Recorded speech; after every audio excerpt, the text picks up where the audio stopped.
Welcome to the magic of week 13. They decided to do something crazy. They put a rallycross car on Tsukuba. It's going to be on a lot of road tracks, which I absolutely love. On top of that, there is no penalties or penalty limit, so it should be fun.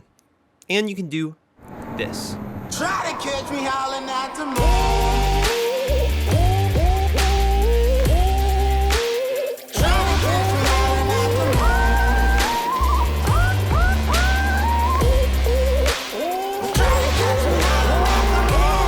As fun as it is to drift, I also just really enjoy driving these cars, and for whatever reason, I feel like I'm naturally faster in rallycross than I am in your typical road cars. So I wanted to try and see if I could be successful in this series. Into qualifying we go, and I'm going to walk you guys around the lap. This is about with 2 or 3 laps of practice, so pretty much none. We have gone around the track a couple of times.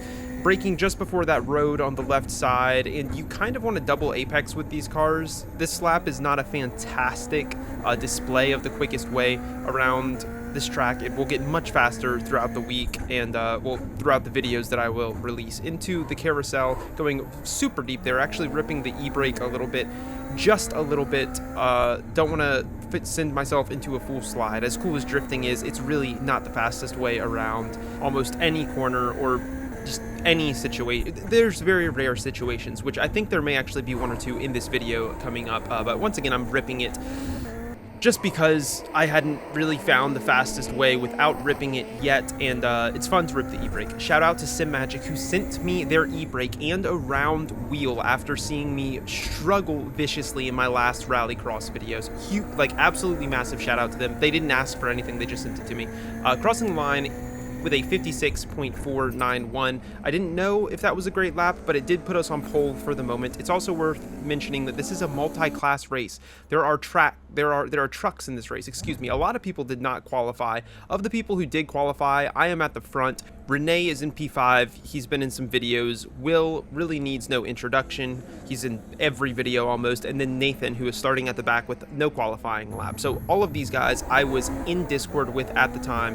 If you want to join the Discord, we're racing in there all the time, and I'll be in OpenVC. Horrible launch for us off the line as we just about go 3 wide into turn 1. I'm looking to go around the outside of this black car. Renee is kind of dying behind us. We do not get the position, or we don't maintain P1, so we settle into P2. If you take a look in the top right, you can kind of see an explosion of cars happening behind us. I'm going to do my best to analyze this. As I said, there were no incident limits, so there was just ridiculousness happening everywhere. This is on board with Spitty, who's going to pit maneuver the 555 livery Volkswagen Beetle, followed by an absolute explosion of cars. Car number 14 into the barrier, ends up sideways. One more shot of that as we jump back on board with us in P2, heading into the carousel for the first time, almost hitting the car ahead, getting rear-ended from behind. Somebody's cutting the dirt. They are 3 wide on the exit of the carousel, ends up with 2 of them off the track, and we somehow maintain P2 there. Was fairly close to accepting my mortality there, but was gifted life. And into the penultimate corner we go for the first time, right before the very long straight. Gonna dive a little bit narrow on entry, rip the e-brake just enough to keep us tight, almost get taken out by somebody who's completely cut that corner, settling behind somebody who did in fact cut that corner. I'm assuming he got a slowdown for that, and I go around the outside into the final corner. Looks like he does have a slowdown, and it puts him right back behind us. We remain in P2 as we cross on to lap number 2 for the first time. We survived our first lap. I don't even think we had any major contact. It was a super clean first lap compared to almost everybody else's, except for, I suppose, the car ahead of us, who had no dramatics and even gained a position. On board with Will, who's in P4. He's treating the entire track like a rallycross track and somehow manages to slide the car to the left, almost into the wall, saves it, reverses back onto the hot track, and makes a perpendicular meeting with car number 12 there, complete T-bone. Renee has managed to do the exact same thing, sliding off almost into the wall, and it has become pretty clear by this point that there's only about 2 or 3 people actually racing. So it should make it very easy to get a win. Lap number 3, around that second carousel, penultimate corner, leading towards the final corner. There's Will, who is on his way to the pit lane. We do have a fast repair, so if he can make it there, he should be just fine to continue around the race. Skipping ahead to the next lap, and we're looking at Nathan, the one of the fellows who's in Discord with us, as he is going to be the first bit of lapped traffic that we come up to that's still technically driving, and he's going to run directly into Will. Seems like he may not have been paying attention and just clips him on the rear end, slides off to the left side, so that's going to remove him from the situation, and it turns back into just myself and Sergio Ferraria in P1 at the moment as we cross onto lap number 5. It is pretty clearly a 2-horse race at this point. Going around the first corner, though, it's going to turn into a single horse race as this lapped car just drives directly into the path of the leader, who now has no front bumper, manages to, I mean, it seems like his car is operating all right. His speed looks good into the carousel, and I wonder if he could have continued this race. These cars are really tanks, but you can see that he's not taking anything close to the racing line. He is beginning to treat it like a rallycross track, and I thought he had engine damage because he was falling back, but turns out he just wanted to wait for the guy who killed him so that he could pit maneuver him, ultimately sending him sideways, flipping across the second carousel there. And we come out in P1 with nobody really to challenge us. The next car is about 5 seconds, 6 seconds behind us, and it's really a case of surviving traffic at this point, which there was quite a bit of. I'll show you some of the moments that we had as we kind of hit a nice switchback on a truck, which is way slower than the WRC cars, by the way. The trucks are very slow. Coming up to Bobby Kmo, who is drifting the infield here, and we're just going to try and go around the outside. I wanted to play it pretty safely because I've realized that none of these people have any concern for their well-being or anyone else's, only concerned about drifting. So we're just going to take our time and wait for the gap to open up before we make that move. Coming up to Kit Beer here, who's going to drive into the wall across the finish line and take himself out. Lap number 7, that's Will, who's going backwards across the track, approaching a truck, and I was very cautious with the trucks. A lot of these trucks would just swing across the entire track, so sending it deep and just taking that outside line. He actually did really well there to stay on the inside and allow us through. Lap number 11, making our way past another truck, and as we're doing that, we have about 3 more laps to go. It's typically about a 13 or 14 lap race. It's timed, so it's not really laps, and you can kind of hear that my engine is sputtering quite a bit. That's because I didn't take enough fuel, as did a lot of people, I think, and it was a very funny situation because the only people that did have enough fuel in this race, which was the first one of these races, were the people who got damaged and had to pit and forgot to uncheck their fuel. So I go crawling down the straight, almost making it to the pit lane, but I am completely out of fuel at this point. Renee and Nathan were on board with Renee. Nathan is car number 13. They were going to try and push me around the pit lane, but Renee couldn't see me because of Nathan, so he pushes Nathan into me. Nathan explodes, his engine explodes as well, and I actually received a pretty decent push from that, flying around towards the pit lane. Renee would carry on and finish the rest of the job. However, I, number 1, would speed into the pits, going about 10 kph over the pit speed limit, which gives me, I think, like a 41-second stop and hold. And yeah, we would finish that one in P4. We just ended in the pits. We only got P4 because everybody else died except the 3 ahead of us. So, decent race. Could have been a race win. However, finishing 11 laps was more than most of the grid could say, but I wanted to go again and see if we could make it happen from the back. We decided not to qualify. It's just myself and Renee. Everybody else went to bed or went to eat or went to take care of responsibilities. Car number 14 jumps the start. We get around them. We find ourselves going in between 2 trucks, try and follow that Beetle through on the inside, but just run into the wall and the back of car number 18 ahead of us. We are completely surrounded by trucks. It's hard to find an angle where you can even see my car at this point. Through turn number 1, there are 3 trucks directly ahead of us, 1 on the left, 1 on the right. We are totally in the middle of this. I opt for the safest route, which is off of the track completely, which is something I probably could have done a little bit sooner. We'll cover my onboard as I'm just rear-ended by a truck, watching these 3 guys take up the entire road, building literally the wall. It may have been for the best, though, because had I not been caught up in that, I probably would have been caught up in this. As I make my way past about 5 cars, Renee is face-to-face with the truck, and I come out of all of that in P7, miraculously. I think I started in P15 or somewhere around there, I want to say, so we've just about cut the positions in half, and I'm super hesitant. You can hear me not throttling at all. I'm just taking my time around this corner because I feel like someone's going to cut this corner, probably take me out, and sure enough, somebody is cutting the corner. I have just enough speed to safely get through there. Car ahead runs into a hay bale, and I had the opportunity to look up the inside here, probably should have. It's not going to make a difference though, because he's just going to send himself completely off of the track through that final corner and ultimately end up sliding sideways back onto the track and getting T-boned by another Beetle. Lap number 2, we are approaching P5 and P4, the two cars ahead of us. P5 looks to go up the inside, making contact and taking P4 for himself. Looks like he might die through here, not quite, as the previous P4 holder now in P5 is going to get moved all of the way down to P6, 2 positions in one corner, and his last name is Beer. A bit concerning in a race like this with no incident limit. I am fully expecting to die into this corner, but he actually does really well to kind of stay behind us, look for a legitimate overtake, peeking his nose up the inside. I'm hesitating onto throttle and kind of having to take a wider exit than I would have liked to in the event that he made that dive. He does look for the dive into the next corner. For some reason unknown to me, he pulls the e-brake while on the inside, which is really just going to slow him down enough to assert him behind us, and perhaps he's just looking to drift. A lot of people were. Now there's a massive group ahead of us. We're in P5. There's a truck involved in all of this who is multiple laps down. I'm sure they were so slow relative to the WRC cars, looking for space up the inside as we go underneath the Red Bull little balloon thing that's hanging over, or I guess it's an arch is the correct way to say that.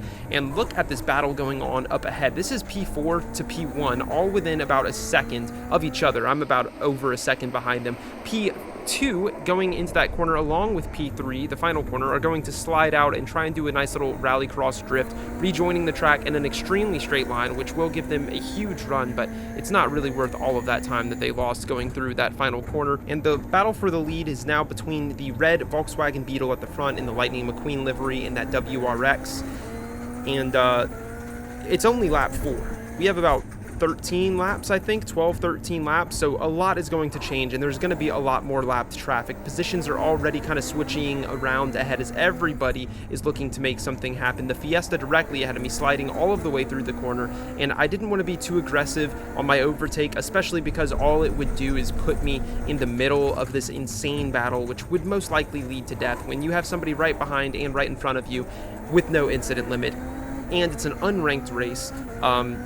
You're probably going to die. So I'm having to shave or sacrifice quite a bit of time here. We're about a second off of the top 3 at this point, as this car seems to kind of be juggling between wanting to go fast and wanting to drift every corner, not drifting that final corner, which was the first one I had seen him not drift in quite some time, and he's going to follow that up with a pretty much non-drifting first corner of the next lap as well. So I think he realized we were falling off of these guys and wanted to catch up, which we are. And as you've probably been able to tell, I am super willing to sacrifice time here. I don't think your position really matters at all. It's going to come down to the 3 or 4 more rounds of lapped traffic that we're going to have to pass, and just trying to survive that more than anything. I mean, it's basically a minefield. However, eventually space opens up on the outside for entry, but in the corner itself, there are 2 cars parked there. We make contact with that WRX, who was the previous leader and is now facing a wall. We still get a decent exit, more decent than Kit Beer, who is the Beetle that we just went past, to claim back P4 for ourselves. And last time we went through this corner with Kit Beer, they kind of peeped their nose up the inside in the mid corner, which they're going to try and do again. I did go deep right around halfway through that corner, so I totally understand it. I'm also in the dirt going on to lap number 6. Kit has the space on the inside. I'm going to brake, let Kit go through. Kit goes deep, rips the e-brake, and we cut underneath them pretty cleanly. No drama there. Getting P4 done pretty solidly. Now those are the 3 leaders up ahead, so there is still a battle going on for the lead, and we are still in it. About halfway through this round of lapped traffic, it's hard to tell exactly what's going on or who's who. It almost feels like a bit of no hezzy as you're fighting back through a lot of these cars. Speaking of, there's a truck all of the way at the front, which is lapped traffic, of course, holding up the 2 leaders. We're going to cut deep and look for a really good exit here. We managed to get it. Car number 17, that truck, staying on the side, letting us all through. Props to him. We did end up falling off of P1 and P2 there quite a bit, as it does seem like Pierce is prioritizing drifting over any type of pace at the moment. I'm going to wait for the space to open up on the inside and push past to take P3 and hopefully try and close that gap to the leaders up ahead of us. Kit Beer going extremely deep, almost killing Pierce, who is the car currently in P4 right behind us, who seems like he does want to get a bit racy, looking for space through that first corner, not able to get it, and into the first carousel. I thought I was going to be safe through here. However, bit of a punt to pass from Pierce. We'll see him claim space on the inside, and I'm going to end up settling behind him here.